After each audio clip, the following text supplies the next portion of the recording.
Hello and welcome to another edition of the GNAT TV News Project's in-depth series. My name is Andrew McKeever. I'm the news director here at GNAT TV. It's my pleasure to be with you today. Today is Wednesday, December 6th, and it's also our pleasure to have with us here in the studio Seth Bongartz, who is the president of Hildene, the Lincoln Family Home, and also the chairman of the board of trustees at Burn Academy. Seth, great to have you with us today. I'm happy to be here. Glad to have you back. No stranger to the GNAT studio, are you? Well, as many of you may remember, about a year ago, almost exactly around this time, a bit of a controversy emerged, I think it's fair to say, between the State Board of Education and the independent school community over some new rules or guidelines that were being proposed around public tuition dollars following students into independent schools. Two of the areas of focus seem to be special education and also financial reporting. We had a big meeting at the gym at Burn. Yep. It seemed like half the town prodded its way into the gym, and many opinions were expressed. Following that, the state legislature created a study committee to kind of look at the issues that were dividing the public schools and the independent schools. And Seth, you were a member of that committee. You've got your last meeting coming up on the 15th. So I guess just to get us started here, bring us up to date on what the committee has come up with and where things stand looking ahead to that final meeting. So what the way the summer study committee got formed was that Senator Phil Baruth from Chittenden County did it really as a way to say to the State Board of Education, stop what you're doing. We're going to take the authority away from you for the summer. We're going to deal with this, and not because it's kind of it's a policy issue, and he wants the legislature to look at it. And he's somebody who actually does understand and have an interest in the continuation of independent schools. He understands their importance to the state of Vermont. So the committee, Summer Study Committee, commissioned by the legislature, has 10 members. He's the chair. There's a member of the House from Townsend, and then three of us from the independent school community, me sort of representing the larger schools, the academies, and then a couple who are representing smaller schools, although we're not thinking that way internally as it relates to the three of us. And then somebody from the Superintendent's Association, the School Boards Association, and then some other people around the edges. So that's the makeup of the committee. It's certainly the case that as we are statewide, we are within that committee the minority, because out of just looking at taking publicly tuitioned students at independent schools around Vermont, it's less than 3,000. If you leave out the therapeutic schools, the therapeutic special ed schools, but if you're leaving those out, and you're really just talking about the schools that might look like what you normally expect a school to look like, it's less than 3,000 out of 85,000. So we're clearly in the minority. And so part of what we tried to do through the committee process, and we try to do on an ongoing basis, is get people to understand the way these schools actually work, what their importance is to the state of Vermont, and especially what their importance is to the kids who attend them. So do you see things moving towards a compromise or an agreement between over the issues that were so divisive a year ago? Or are we still... Yeah, I have to say, well, let me back up a little bit. There may be ways in which we've gotten closer. It may not feel like it sometimes sitting in the committee, and it may not look like it from the outside. There was the one story sort of saying total impasse continues, the Vermont Digger story, but my take is slightly different. One of the things that happened is that, well, let me back up a little bit. We have for years felt like, and in fact been entirely on the defensive. So it's always reacting when things that are proposals that would damage the independent school system, then we'll react to them. What we tried to do with the summer study, and I really commend Senator Baruth for putting this in place, is it actually gave us a chance to go in and not at least immediately be on the defensive and fending off. We were able to sort of participate in it a little bit. And we, taking special ed, for instance, which is really the core difficult issue here, we were able to go from the Rule 2200 series that you alluded to, the State Board of Education, and then what's been similar things have been proposed in the legislature, would be an impossibility for many of the small independent schools to meet. It's an extensive process to get certified. Then you have to have people on staff in case a special ed student comes. When you got a school with a the very tight budget, and it's like it's gearing up, putting all this time and resources, and then hiring people in place for something that's likely never going to happen anyway. It's a non-starter, and will literally put some of these small schools out of business. So what we were able to do, let me just finish, quickly, what we were able to do though was step back, talk to some of those schools, get our arms around it, and actually go into one of the committee meetings saying yes. Rather than saying no, we can't, we were able to say yes, and here's how it would be possible for us to do it. And what it would really mean is, for some of these smaller independents. By the way, Burton, as you know, has this in and of itself wouldn't affect Burton because we have all categories of special ed. We'll take all the kids who want to come from our sending towns, and we do a fabulous job, frankly. But what we did was to say, if you provide to these small independent schools the same wraparound services that come from the district, or the district that would apply to a typical small public school, if you make those same resources available to us, we'll do it too. So now that, of course, we didn't know how it would be received, but there's been pushback from the Superintendent's Association and the School Boards Association on that, but because they don't want to share the resources, I guess. I'm not quite sure what all the reasons are, but everything's difficult. But we came in with a proposal to get to yes. So there are 13 categories, as I understand it, that special ed services have to be provided under, and as you say, Burton is providing all of them. I guess the crux of the issue then seems to be for some smaller independent schools aren't able to hire or afford to hire specialists in all 13 categories of the special ed. Is that it's part of it. The other is, number one, by the way, special educators are very hard to come by. There's not enough in the system to begin with, let alone having little tiny independent schools try to have them on their own. But the other is simply one way to think about this is if you think about a pie with 8 slices, let's say. Special ed is one of those slices, and one of the things that we tried to get people to think about and think about differently about some of these small independent schools is that they're highly specialized.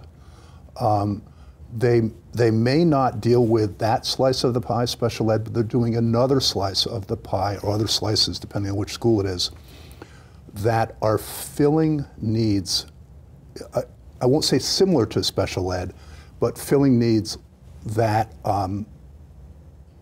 are for small slices of kids aren't being met in general purpose schools, can't be.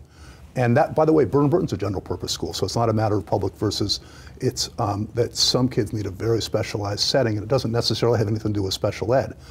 And so one of the things we've tried to convey is to get people to understand that some of these small independent schools are quite literally saving kids. And to try to then say to them, but you have to go back and focus on this slice, isn't what they do. It doesn't fit their mission. And actually a lot of the kids the students they may have over here in this other slice actually would be, some of them might be categorized as special ed students in a different system, but their parents have said this is where we want them to go because the other system wasn't working for them. So that's what we try to get people to do. And the other thing, to really get your arms around this as a public is that if you take all of the students who use tuition dollars to go to independent schools in Vermont, they're almost all in the schools that have all categories of special ed, or schools that have the first several categories of special ed, which is where 80% of special ed students reside.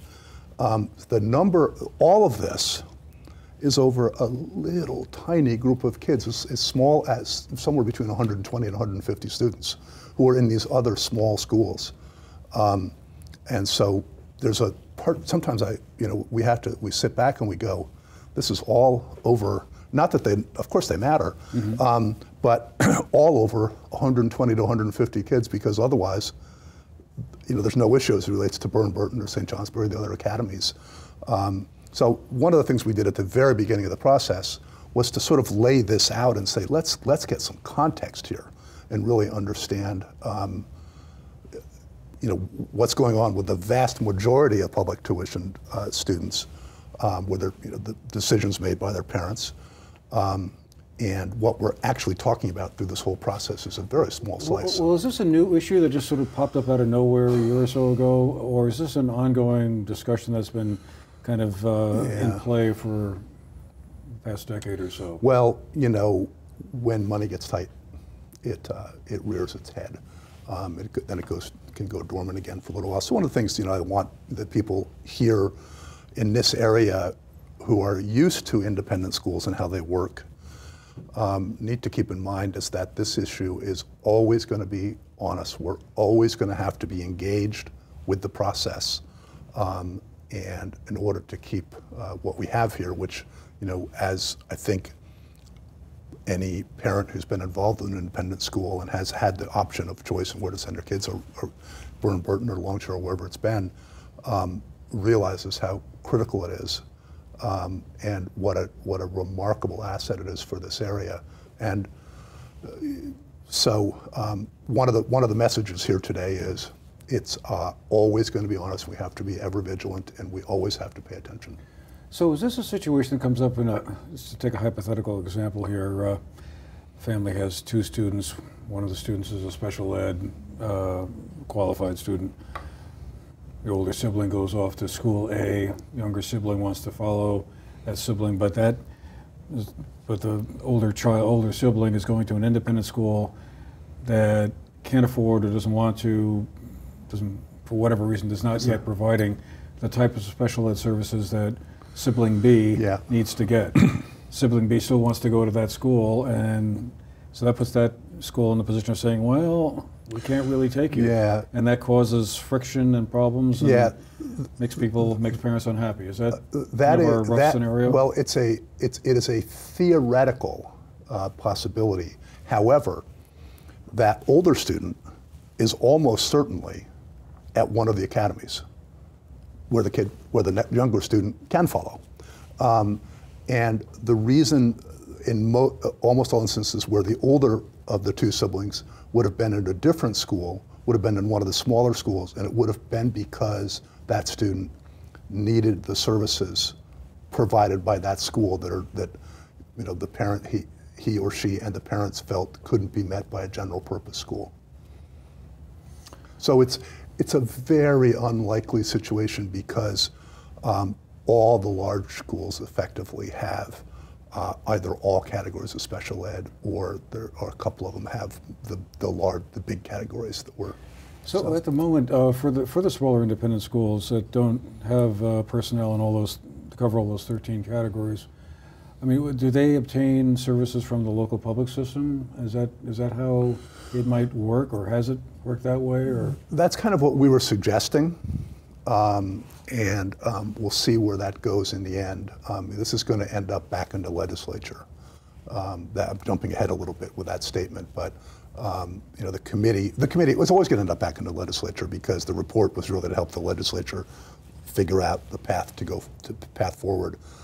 So what we're hoping to do is influence that report, and especially just get the context in there. That's been, I think, one of my goals has been to really get the context. The very small number of students we're actually talking about who are publicly tuitioned to the schools that don't have all categories, and understand that those schools are serving a need and saving kids in many instances, but they don't happen to have special ed, but they're saving kids through a different part of what that pie and what kids need.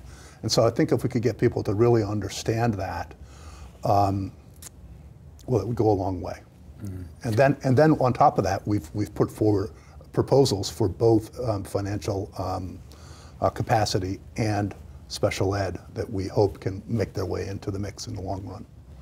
I suppose the other context to keep in mind is that it seems like anyway there's a lot of pressure building up on the legislature this year to kind of, with property taxes projected to go up 7 cents, I've heard, $50 million gap in the education fund, that this is the year when things might get really, the rubber might really meet the road on things like around schools having to close, or some of the sharing of services really start to, actually happen as opposed to just being discussed. Yeah, there's a major hole in the ed fund, and the legislature is going to be faced with what, an $80 million deficit. That's a lot, and I guess what we can do is hope that it gets dealt with rationally, and but it is also possible that we become an easy target within that, even though it won't make any difference.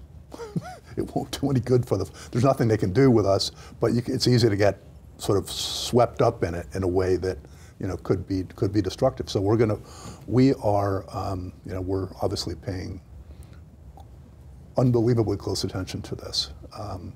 It's really kind of tragic in a way. I think sometimes about the times when Mark Tashton, the headmaster, and I are on the phone together, and we spend more time talking about this than we do the school.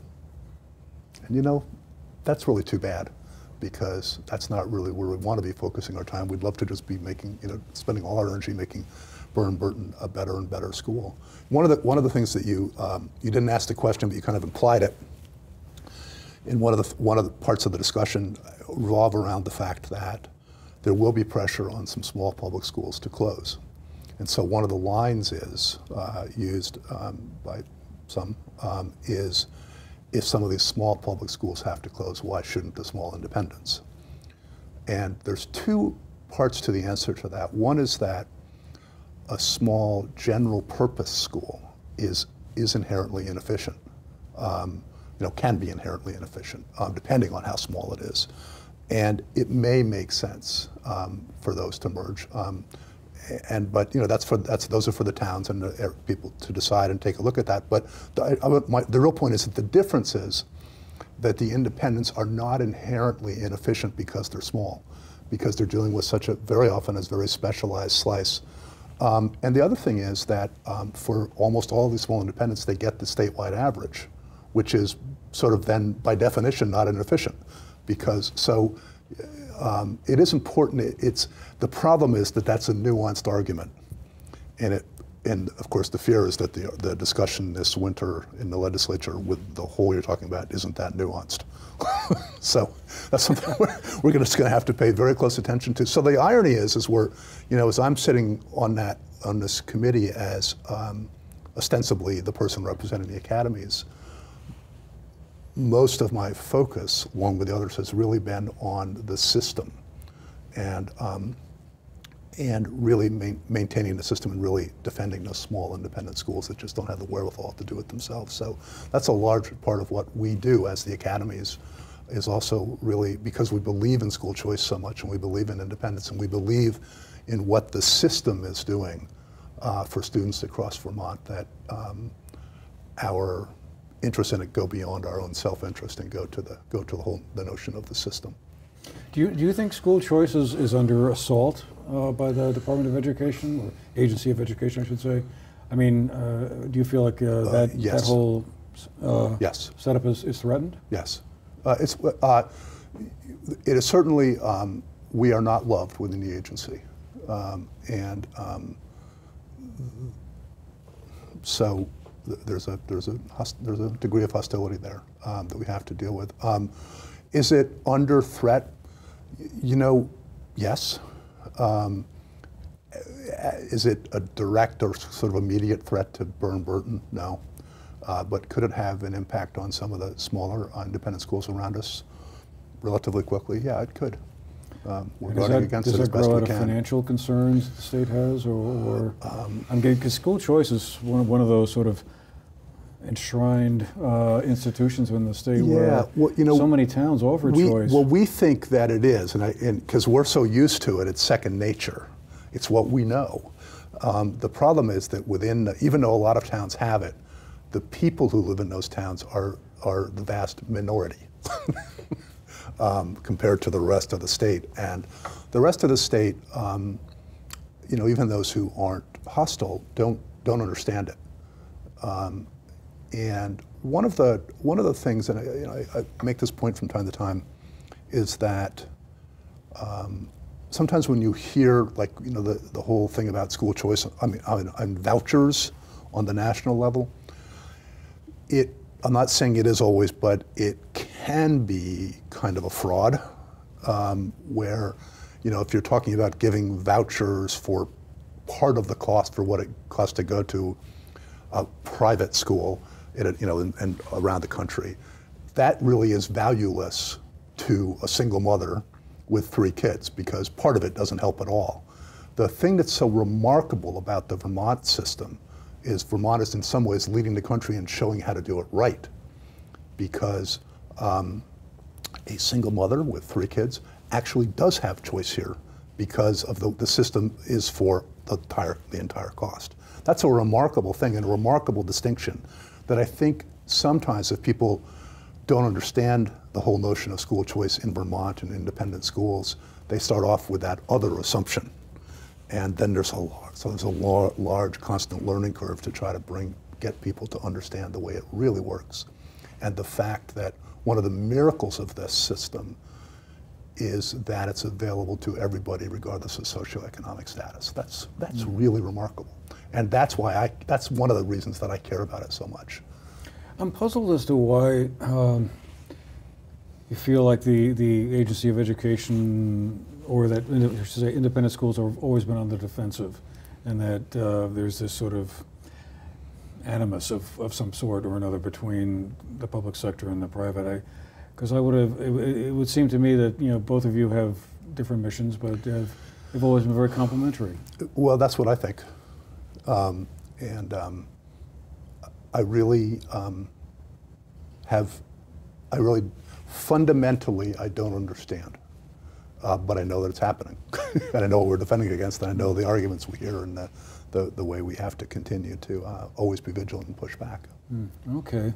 Well, I guess it's a to be continued sort of discussion. So when the legislature reconvenes in January, this will be, I guess, one of the items. Yeah, Senator Baruth, I believe, will sort of, within the legislature, will kind of have, at least initially, charge of this. And he's a very thoughtful guy who I think all of us in the independent school community have a lot of respect for, because he's actually really tried to understand.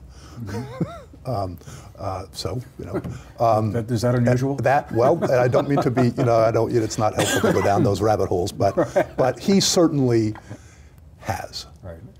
And he cares about getting it right. And, you know, I sometimes I might hear him say things that are head off in a direction. I think, well, no, don't go over there. That's not really what we want anyway. But at least, you know, he's somebody who really cares, and I just think he deserves me saying here today that within the community he has our respect. Well, we'll certainly be following this conversation closely, since, as you say, it not only affects Burn, but there are a couple of other local schools, like Wind Hall Mountain School, Village School in North Bennington, or two that come to mind. And of course, the other academies in St. John. Long Trail. Yes. So definitely something that many folks here will find interesting. But before we go, I know you wanted to talk a little bit about this economic impact study that you released, I think, a couple of weeks ago now, but talks a little bit about the money gets spread around by, or the economic activity generated by Burn. I wonder if you wanted to fill the viewers in on some of that. Just the quick background is that St. Johnsbury Academy and Burn did it simultaneously. And it's really part of this notion of, rather than always being on the defensive and always reacting to kind of attacks on us, to try to be a little bit more proactive and begin to show, not just to the people who live here, who I think already kind of knew it, but the rest of the state, that you know, these schools are part of the solution. They're not part of the problem, they're part of the solution. and not only from, well, it all, in one level it comes down to the economics of this economic analysis, but you know, just by way of example, we have a demographic problem in Vermont, and the number of school-age kids is going down, and that's what's putting the pressure on the system, of course, and that, especially on some of the smaller schools. But if you look at Burn-Burton, that if you add up all of the 8th graders who graduated from 8th grade from our sending towns, this year, Burn-Burton started the year, if that was X number of those 8th graders, we started the year with X plus 30 in our freshman class.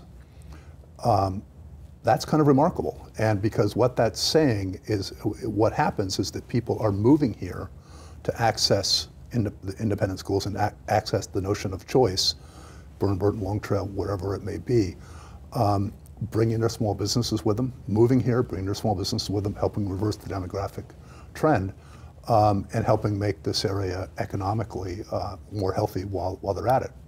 So, you know, Burn-Burton, one of the obvious pieces of this is the $2.4 million that we generate from the international program, the students who come through that, and those families that came and produced those 30 extra freshmen, and I think on top of that, you know, the school has a rich offering that, you know, that is frankly, it's for high school, it's a rich offering that has more people in the system to make that happen, which also produces more revenue through payroll. But that's what makes the international program successful. That's why those families are coming here. So it's a net plus. And so I think that just for us to be able to get the governor's office and some, maybe, you know, some people in the legislature who are, you know, willing to think about this, you know, to understand that, you know, the one conclusion that, you know, at least one way I frame it is, you know, we're part of the solution. We're not part of the problem. Okay. Well, that's where we'll have to leave it for now. But I want to thank you, Seth, for carving the time out of, I know it was a busy schedule to come down and be with us today and share your thoughts on this subject with the rest of us. And also thank you for being part of our day here as well.